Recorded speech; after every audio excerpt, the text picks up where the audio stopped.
દેશના આર્થિક પાટનગર ગણાતા મુંબઈમાં આયોજિત ઇન્ડિયા ગઠબંધનની બેઠકનો આજે બીજો અને અંતિમ દિવસ છે। આજની બેઠકમાં 28 પાર્ટીઓના ઇન્ડિયા ગઠબંધનનો લોગો જાહેર થવાનો છે। સાથે જ ગઠબંધનના નેતાઓની મહત્વની બેઠક છે, જેમાં ઇન્ડિયા ગઠબંધનના વિવિધ એજન્ડા પર ચર્ચા કરવામાં આવશે। વિપક્ષી દળોની ઇન્ડિયા ગઠબંધનના પહેલા દિવસે કેટલાક મુદ્દાઓ નક્કી કરાયા હતા। બેઠકમાં ઉદ્ધવ ઠાકરે અને કોંગ્રેસ અધ્યક્ષ મલ્લિકાર્જુન ખડગે એજન્ડા રાખ્યો હતો। વિપક્ષી દળોની બેઠકમાં નક્કી કરાયું કે હવે કોઓર્ડિનેશન કમિટી બનાવવામાં આવે। વિપક્ષી ગઠબંધનના વિવિધ મુદ્દાઓ અને વિવિધ કાર્યક્રમો નક્કી થશે। રિસર્ચ અને ડેટા કમિટીનું પણ નિર્માણ થશે। આ ઉપરાંત ચૂંટણી પ્રચારની રેલીઓ માટે અલગ અલગ કમિટી પણ બનાવવામાં આવશે। આજની બેઠકમાં ગઠબંધનને લઈ અને સમન્વય સમિતિ, મીડિયા ટીમ અને આગામી સંયુક્ત કાર્યક્રમને લઈ અને વિપક્ષી નેતાઓ નિર્ણય કરશે। આ ઉપરાંત બેઠક વહેંચણીના ફોર્મ્યુલા પર પણ ચર્ચા થશે।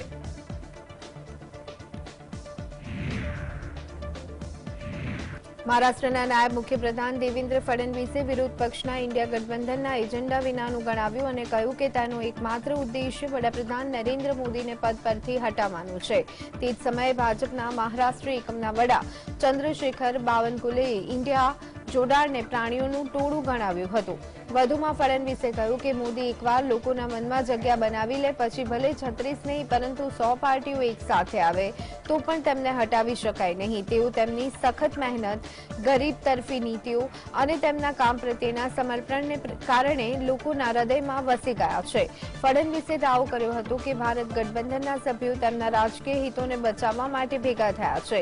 બીજેપી નેતાએ કહ્યું, 5 રાજકીય પક્ષોએ પહેલાથી જ વડાપ્રધાન પદ માટે ઉત્સુકતા દર્શાવી છે। જો તેઓ કોઈ નામ ફાઇનલ કરે તો પણ તે નામ લોકોને સ્વીકાર્ય હોવું જોઈએ। ये सारे लोग मुंबई में आए हैं, इनका केवल एक एजेंडा है, मोदी जी को हटाओ। और ये एजेंडा क्यों है? क्योंकि सारी परिवारवादी पार्टियों की दुकानों को ताला लगाने का काम मोदी जी के कारण हो रहा है। जो पार्टियां इनके परिवार की सेवा करती थी, उन पार्टियों को लोग नकार रहे हैं।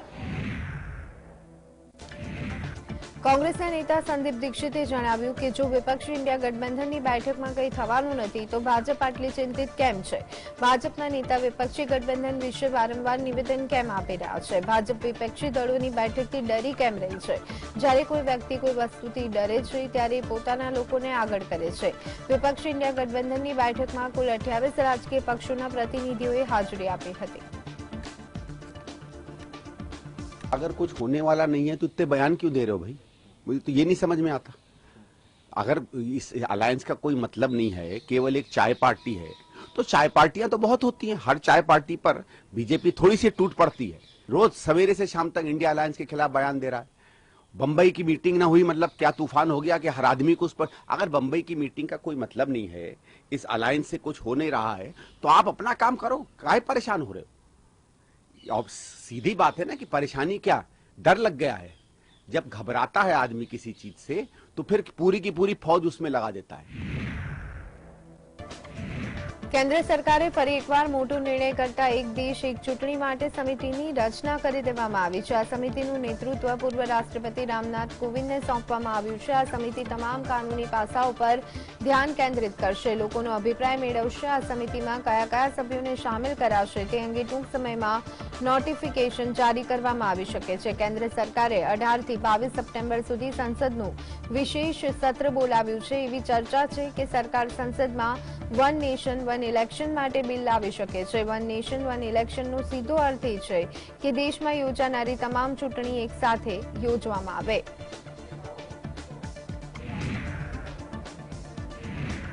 સમાજવાદી પાર્ટીના સાંસદ રામગોપાલ યાદવે જણાવ્યું કે કેન્દ્ર સરકાર સંસદીય પ્રણાલીના નિયમોનું ઉલ્લંઘન કરી રહી છે। જો કેન્દ્ર સરકારે સંસદનું વિશેષ સત્ર બોલાવવા માંગતી હતી તો એ મુદ્દે વિપક્ષી દળોને આ મુદ્દે જાણ કરવાની જરૂર હતી, પરંતુ વર્તમાન સમયમાં એવો સમય છે કે વિપક્ષી દળોના નેતાઓ અને સાંસદ સભ્યોને સ્પેશિયલ સત્રના એજન્ડા અને કાર્યસૂચિ વિશે કોઈ જ ખ્યાલ નથી। વન નેશન વન ઇલેક્શન કમિટીના અધ્યક્ષ તરીકે પૂર્વ રાષ્ટ્રપતિ રામનાથ કોવિંદની નિમણૂકની સંભાવના વિશે વાત કરતા સમાજવાદી પાર્ટીના નેતાએ જણાવ્યું કે પૂર્વ રાષ્ટ્રપતિને કોઈ પણ નિમણૂક ન આપવી જોઈએ। પહેલા વન નેશન વન ઇલેક્શન પર ચર્ચા થવી જોઈએ અને ત્યાર પછી જ નિર્ણય લેવો જોઈએ। स्पेशल सेशन अगर बुलाना था तो ये मर्यादा के अंदर होता केंद्र सरकार के कि वो विपक्ष की सारी पॉलिटिकल पार्टी से एक इनफॉर्मल सही लेकिन बातचीत कर लेना चाहिए था। अब किसी को कुछ पता नहीं क्या है, वरना जब सेशन बुलाया जाता तो बाकायदा उसकी क्या कार्य सूची है, किस किस दिन से बैठेंगे, उसमें क्या डिस्कशन होगा, कौन से बिल हैं, क्या चीज है, कौन से प्रस्ताव हैं, क्या रिजोल्यूशन है, कुछ भी किसी को नहीं मालूम। जैसे बिल्कुल गांव का प्रधान कोई अपनी मीटिंग बुला ले, जब जो चाहे सो लिख ले, वही स्थिति है इस गवर्नमेंट की। સરકાર દ્વારા વિશેષ સત્રનું આયોજન કરવામાં આવ્યું, જે અંતર્ગત 18 થી 22 સપ્ટેમ્બર વિશેષ સત્ર યોજાશે। ત્યારે આ અંગે ઓવેસીનું નિવેદન સામે આવ્યું, જેમાં તેમણે કહ્યું કે અસદુદ્દીન ઓવેસીએ ચીનને લઈ અને પહેલી માંગ કરી હતી। ઓવેસીએ કહ્યું હતું કે હું વડાપ્રધાન નરેન્દ્ર મોદી પાસેથી માંગ કરું છું કે અમે ચીનની જે જમીન ગુમાવી છે તેના પર સંસદમાં ચર્ચા થવી જોઈએ। અમને આશા છે કે ચીન પર ચર્ચા થશે। સાથે જ તેમણે નીરજ ચોપડા અને ઇસરોના ચીફને સન્માન કરવાની વાત કરી હતી। તેમણે ત્રીજી માંગ કરતા જણાવ્યું કે ભારતીય ટીમને સંસદમાં બોલાવવી જોઈએ, જેથી તેમનો આત્મવિશ્વાસ વધે। क्योंकि चीन हमारी भारत की 2000 स्क्वायर किलोमीटर पर कब्जा करके बैठा है और चीन डेप्सांग डेमचाक को छोड़ नहीं रहा है। चीन हमको पेट्रोलिंग राइट्स नहीं दे रहा है गोगरा में, हॉट स्प्रिंग्स में, पोंगसोंगसू लेक में। जब स्पेशल सेशन बुला रहे हैं तो उम्मीद करते हैं कि भारत के प्रधानमंत्री चीन के ऊपर डिस्कशन को अलाउ करेंगे। दूसरा, हम भारत सरकार से, मोदी सरकार से इस बात का डिमांड करते हैं कि रोहिणी कमीशन ने अपनी रिपोर्ट दे दी है तो वो फौरन 50% जो रिजर्वेशन की लिमिट है उसको ब्रीच करें और पार्लियामेंट में स्पेशल सेशन में एक बिल लेकर आए। મુંબઈમાં ઇન્ડિયા ગઠબંધનની બેઠક પર કેન્દ્રીય મંત્રી અશ્વિની કુમાર ચૌબેએ વિપક્ષી પાર્ટીઓ પર નિશાન સાધ્યું છે। તેમણે કહ્યું કે આ બેઠકથી કંઈ થવાનું નથી, આ ભ્રષ્ટાચારીઓનો મેળાવડો છે। આ લોકો શું કરશે? તેઓ માત્ર પોતાની ખુરશીઓ માટે તરસ્યા છે। કેટલા વડાપ્રધાન છે? દેશમાં મંત્રીઓ બનશે? દેશે નક્કી કર્યું છે કે દેશમાં એક જ વડાપ્રધાન હશે। નરેન્દ્ર મોદી દેશના આગામી વડાપ્રધાન હશે। આ ઇન્ડિયા ગઠબંધન એ ગુંડાઓનું ષડયંત્ર છે, તે બધા ગુંડા છે। મહત્વનું છે કે હાલ વિપક્ષના ઇન્ડિયા ગઠબંધનને લઈ અને આખા દેશનું રાજકારણ ગરમાયું છે, ત્યારે સત્તાપક્ષ અને વિપક્ષ એકબીજા પર આકરા પ્રહારો કરી રહ્યા છે। ये इंडिया गठबंधन ये ठगबंधनों का साजिश है, ये सारे ठग है। ये फतिंगा गांधी है, ये फतिंगा अपने आप खत्म हो जाता है। બોક્સિંગ સ્ટાર મેરી કોમે કેન્દ્રીય ગૃહ પ્રધાન અમિત શાહને પત્ર લખી અને મણિપુરમાં જાતિ સંઘર્ષની સ્થિતિ પર ચિંતા વ્યક્ત કરી છે। મેરી કોમે અમિત શાહના હસ્તક્ષેપની માંગ કરી। મેરી કોમે માંગ કરી છે કે કેન્દ્રીય ગૃહમંત્રી અમિત શાહ સુરક્ષા દળો મણિપુરના ખાસ કરી અને ગામડાઓમાં ઘૂસણખોરી કરતા બે લડતા જૂથોને અટકાવે। ગુરુવારે શાહને લખેલા પત્રમાં તેઓએ કહ્યું હતું કે કોમ સમુદાય મણિપુરની એક આદિવાસી જનજાતિ છે અને લઘુમતીઓમાં સૌથી નાની છે। તેમણે પત્રમાં જણાવ્યું હતું કે અમે બધા બે હરીફ સમુદાયો વચ્ચે વિખરાયેલા છીએ। બંને બાજુથી મારા સમુદાય વિરુદ્ધ હંમેશા અટકળો અને શંકા છે અને દરેક જણ સમસ્યાઓ વચ્ચે ફસાયેલા છે। નબળા આંતરિક વહીવટ અને લઘુમતીઓને કારણે આદિવાસીઓ વચ્ચેના સમુદાયના નાના કદને કારણે અમે અમારા અધિકાર ક્ષેત્રમાં ઘૂસણખોરી કરનાર કોઈપણ બળ સામે ઉભા રહેવા માટે સક્ષમ નથી।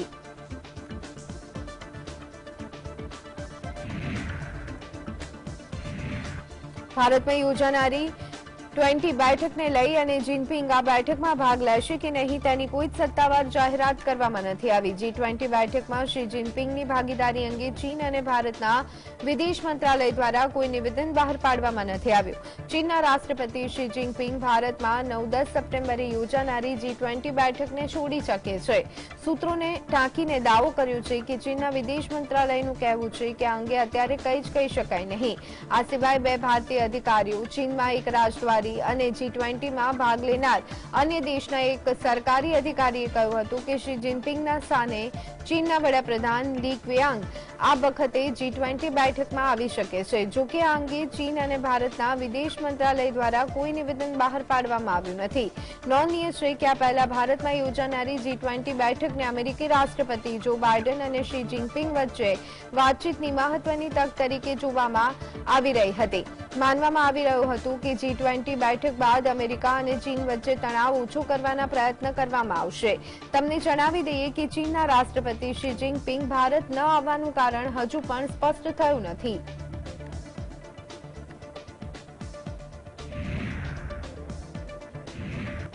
ચંદ્રયાન 3ની સફળતા બાદ હવે દેશની નજર ઇસરોના મિશન આદિત્ય L1 પર ટકેલી છે અને તેનું કાઉન્ટડાઉન પણ શરૂ થઈ ગયું છે. ઇસરોનું આ મહત્વાકાંક્ષી મિશન PSLV-XL રોકેટની મદદથી 2 સપ્ટેમ્બરે લોન્ચ કરવામાં આવશે. તે લોન્ચ થયાના બરાબર 127 દિવસમાં તેના પોઈન્ટ L1 પર પહોંચી જશે. આ બિંદુએ પહોંચ્યા પછી આદિત્ય L1 ખૂબ જ મહત્વપૂર્ણ ડેટા મોકલવાનું શરૂ કરશે.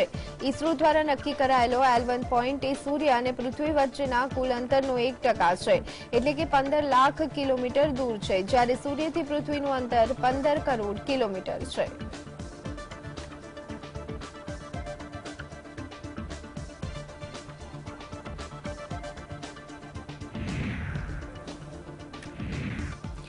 ભારતના સ્ટાર જાવલિન થ્રોઅર નીરજ ચોપરાને જ્યુરિયલ ડાયમંડ લીગમાં સિલ્વર મેડલથી સંતોષ કરવો પડ્યો. તેમણે 85.71 મીટરના શ્રેષ્ઠ પ્રયાસની સાથે સિલ્વર મેડલ જીત્યો. વર્લ્ડ ચેમ્પિયનશિપ ગોલ્ડ મેડલ વિજેતા નીરજ માત્ર થોડા સેન્ટીમીટરથી ગોલ્ડ મેડલ ચૂકી ગયા.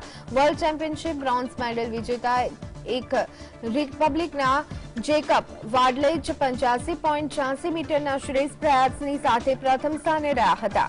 નીરજ તેની પાછળ 15 સેન્ટીમીટર હતો. દરમિયાન ભારતના મુરલી શ્રીશંકર ઝુરિય ડાયમંડ લીગની લાંબી કૂદ સ્પર્ધામાં 5મા સ્થાને રહ્યો. વર્લ્ડ ચેમ્પિયન બન્યાના 4 દિવસ બાદ જ સ્ટાર ભાલા ફેંકનાર નીરજ ચોપરાને આ સિઝનમાં પોતાની જીતનો સિલસિલો જાળવી રાખવાના પડકારનો સામનો કરવો પડ્યો.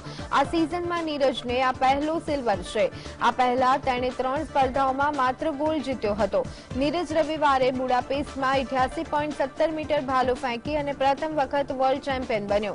જો કે તે ઝ્યુરિયરમાં ગોલ્ડ જીતવામાં સફળ થઈ શક્યો ન હતો. નીરજના 6 પ્રયાસમાંથી 3 ફાઉલ થયા હતા.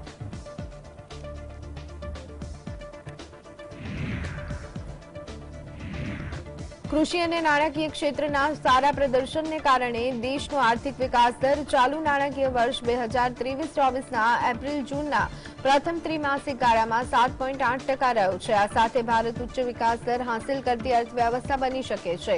નેશનલ સ્ટેટિસ્ટિકલ ઓફિસે ગુરુવારે જીડીપીના આંકડા જારી કર્યા. ગયા નાણાકીય વર્ષ 2022-23 સમાન ત્રિમાસિક ગાળામાં જીડીપીનો વિકાસ દર 13.1% હતો. તો આ સાથે ભારત મુખ્ય અર્થતંત્રમાં સૌથી ઝડપથી વિકસતો દેશ છે. એપ્રિલ-જૂન ક્વાર્ટરમાં ચીનનો જીડીપી વૃદ્ધિ દર 6.3% રહ્યો છે.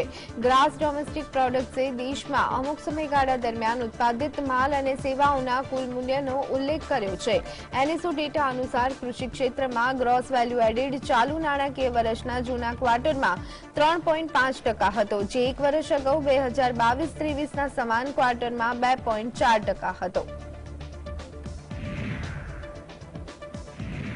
ચેસ વર્લ્ડ કપમાં સિલ્વર મેડલ જીત્યા બાદથી ચેસ ગ્રાન્ડ માસ્ટર પ્રજ્ઞાનંદ સતત ચર્ચામાં છે. તેમણે વડાપ્રધાન નરેન્દ્ર મોદી અને રમતગમત પ્રધાન અનુરાગ ઠાકુર સાથે મુલાકાત કરી. પ્રજ્ઞાનંદે ચેસ વર્લ્ડ કપ ફાઇનલમાં વર્તમાન વિશ્વના નંબર 1 મેગ્નસ કાર્લસન દ્વારા હરાવ્યો હતો, પરંતુ સ્પર્ધામાં તેની પ્રભાવશાળી સફરને કારણે તેની ઘણી પ્રશંસા પણ થઈ હતી.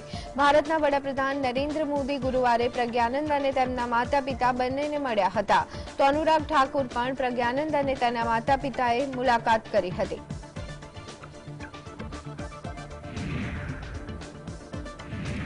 હિડનબર્ગ બાદ અદાણી ગ્રુપ મુદ્દે વધુ એક ઘટસ્ફોટ બાદ રાહુલ ગાંધીએ કેન્દ્ર સરકાર પર આકરા પ્રહાર કર્યા.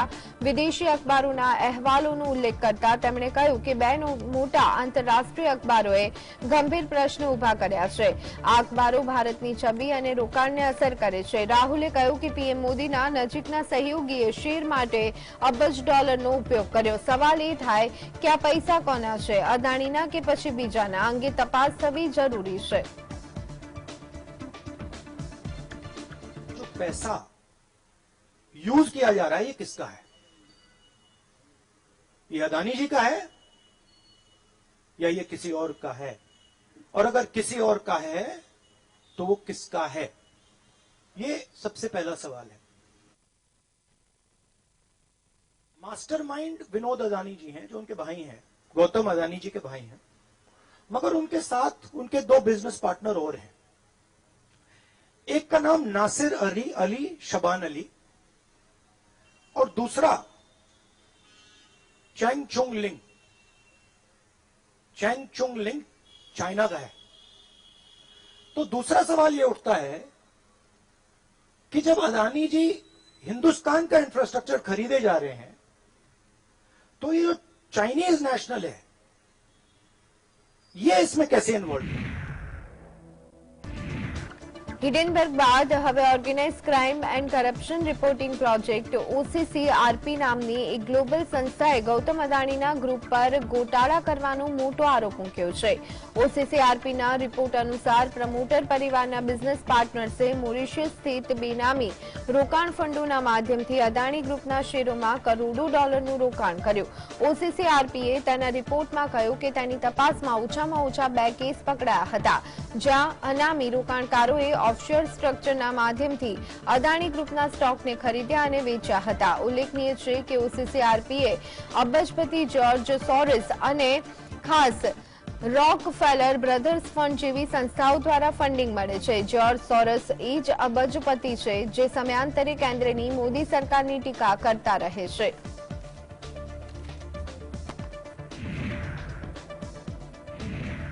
તો કોંગ્રેસ નેતા જયરામ રમેશે કહ્યું કે 28મી જાન્યુઆરીથી 28મી માર્ચ સુધી કોંગ્રેસ પાર્ટીએ પીએમ મોદીને અદાણીથી લઈ અને 100 પ્રશ્ન પૂછ્યા છે. અમને એવી કોઈ માહિતી આપવામાં નથી આવી કે અદાણીની શેલ કંપનીઓમાં 20,000 કરોડ રૂપિયા કોના છે. રાહુલ ગાંધીએ લોકસભામાં અદાણીના મુદ્દાઓ પર વાત કરી અને તેમને સંસદમાંથી સસ્પેન્ડ કરી દેવામાં આવ્યા. આ અદાણીનો મુદ્દો નથી, આ મોદાણીનો મુદ્દો છે. ખરો મુદ્દો પીએમ મોદી અને અદાણી વચ્ચેના સંબંધનો છે. 28 जनवरी से लेकर 28 मार्च 2 महीने में कांग्रेस पार्टी ने प्रधानमंत्री से 100 सवाल पूछे. ये हम अडानी के हैं कौन श्रृंखला है. हमने ये सवाल उठाए, रोज हम 3 सवाल उठाया करते थे. સંસદીય મામલાના મંત્રી પ્રહલાદ જોશીએ ટ્વીટ કરી જાણકારી આપી હતી કે સંસદનું ખાસ સત્ર 18મી સપ્ટેમ્બરથી 22મી સપ્ટેમ્બર વચ્ચે યોજાશે. આ સત્ર 17મી લોકસભાનું 13મું સત્ર રહેશે, જ્યારે રાજ્યસભા માટે 261મું સત્ર રહેશે. આ સત્રમાં ફળદાયી ચર્ચા થવા માટે પ્રહલાદ જોશીએ આશા પણ વ્યક્ત કરી હતી.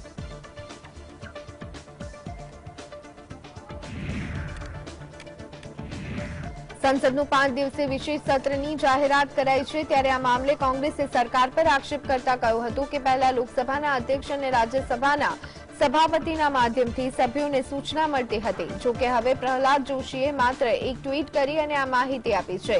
જ્યારે મોન્સૂન સત્ર સમાપ્ત થઈ ગયું છે ત્યારે સપ્ટેમ્બરમાં વિશેષ સત્ર બોલાવવાનું શું કારણ હોઈ શકે? આ મામલે કોંગ્રેસના સાંસદ દીપેન્દ્ર એસ હુડ્ડાએ કહ્યું કે સરકાર જવાબ આપે કે આ માત્ર अर्जेंट सत्र बोलावा पाछळનું कारण શું છે? पहले एक समय ऐसा आता था कि जो लोकसभा स्पीकर और राज्यसभा के चेयरमैन यानी कि देश के उपराष्ट्रपति, उनके माध्यम से एक नोटिफिकेशन हम लोग के पास आता था, मेंबर्स हैं. आजकल ट्वीट के माध्यम से पता चलता है प्रहलाद जोशी जी के. मगर बहरहाल सेशन बुलाया गया है, क्यों बुलाया गया है, और ये बजट सेशन मानसून सेशन तो हो चुका है, तो सितंबर में दूसरा सेशन, क्या ऐसी अर्जेंसी है? सरकार इसके बारे में जानकारी देगी। जब जानकारी देगी तो उस पर हम कमेंट करेंगे।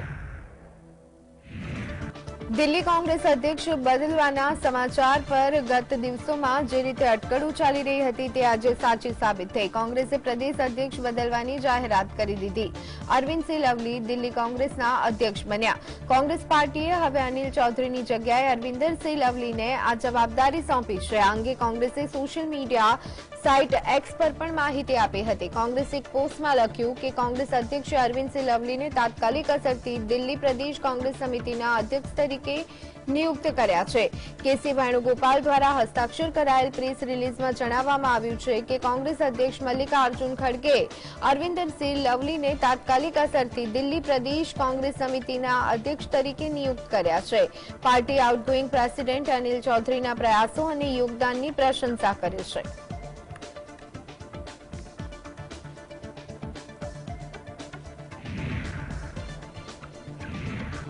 લોકસભાની ચૂંટણી પહેલા તમામ પક્ષો તૈયારીઓમાં લાગી ગયા છે। ઇન્ડિયા ગઠબંધન બાદ એનડીએ પણ મુંબઈમાં બેઠક યોજવાની તારીખ નિર્ધારિત કરી ચૂક્યું છે। ઇન્ડિયા ગઠબંધન 31 ઓગસ્ટ અને 1 સપ્ટેમ્બરે મુંબઈમાં યોજાશે, જ્યારે એનડીએની ઉચ્ચસ્તરીય બેઠક પણ 1 સપ્ટેમ્બરના રોજ યોજાવાની છે।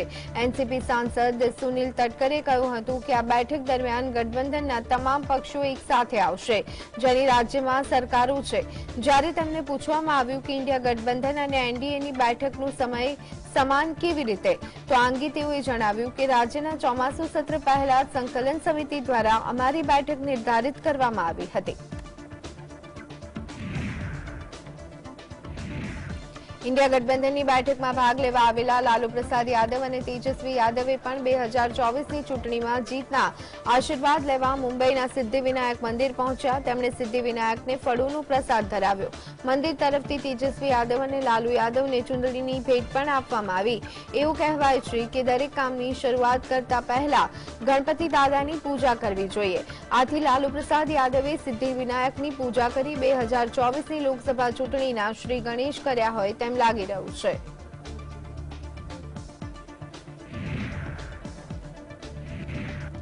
મોંઘવારી તો જનતાને નડે, સરકારને ક્યાં નડે? એક તરફ દેશના 80 કરોડ લોકોને સરકાર મહિને મફત અનાજ આપે છે, તો બીજી તરફ વિદેશી મહેમાનો માટે લાલજાજમ અને શાહી તૈયારીઓ થઈ રહી છે। દિલ્હીમાં યોજાનાર G20 સમિટ માટેની તૈયારીઓમાં કોઈ જ કસર છોડવામાં નથી આવી। મહેમાનો દિલ્હીની લક્ઝુરિયસ હોટલમાં રોકાણ કરશે અને એમાંથી માત્ર એક જ હોટલમાં 120 રસોઈયા મહેમાનોને ખાણીપીણીમાં કોઈ જ તકલીફ ન પડે તેની તકેદારી રાખશે। વિદેશી મહેમાનો માટે સંખ્યાબદ્ધ ફ્યુઝન ડીશ સાથે 500થી વધુ વાનગીઓ સાથેનું મેનુ તૈયાર કરવામાં આવી રહ્યું છે, જેમાં બાજરા સહિત મિલેટ્સની વાનગીઓને પણ સ્થાન અપાયું છે। દિલ્હી સમિટ દરમિયાન 30થી વધુ લક્ઝરી હોટલ્સના પ્રતિનિધિઓને હોસ્ટ કરશે। हम लोग बुफे भी करेंगे, तो बुफे में कुछ अलग अलग वैरायटीज होती हैं। अगर कोर्स वाइज सिट डाउन वगैरह होते हैं तो उसमें हम 5 या 6 कोर्स के हमारे मेन्यूज होते हैं। सूप से लेकर के शुरू होता है, soup, salad, main course, dessert. Dishes तो लगभग 500 के करीब डिशेस रहेंगी। उसमें आला कार्ट्स भी शामिल है, उसमें तुम्हारे बुफे भी शामिल है, उसमें हाई टीज भी शामिल है।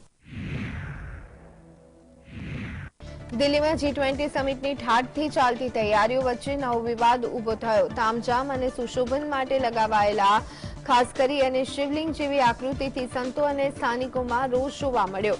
આ મુદ્દે હવે હિન્દુ સંગઠનોએ વિરોધ શરૂ કર્યો છે। સંતો, હિન્દુ સંગઠનો, બ્રાહ્મણ મહાસભાથી લઈ અને કાશી વિદ્યુત પરિષદે આ શિવલિંગ જેવા ફુવારા સામે રોષ વ્યક્ત કર્યો છે। જ્ઞાનવાપી મામલામાં હિન્દુ પણ વૈશ્વિક વૈદિક સનાતન સંઘે આ અંગે આકરી પ્રતિક્રિયા આપી છે। આ સમગ્ર મામલે હવે કેન્દ્ર સરકાર ઘેરાયેલી જોવા મળી રહી છે। દિલ્હીની આમ આદમી પાર્ટીએ ફુવારાઓની આકૃતિને લઈ અને સવાલ ઉઠાવ્યા છે, તો આ સાથે જ કહ્યું કે ભાજપ G20 જેવી મહત્વની બેઠકમાં રાજનીતિ કરી રહ્યું હોવાનો આરોપ લગાવ્યો હતો। दिल्ली में लगातार हमने विरोध किया, भाजपा ने मंदिर तोड़वाए, हमने तब भी विरोध किया। अब डेकोरेशन के तौर पर आप शिवलिंग लगा रहे हैं, जो बहुत ही आपत्तिजनक है। इसको निश्चित तौर पर भाजपा को इसको ठीक करना चाहिए और ऐसे लोगों की भावनाओं के साथ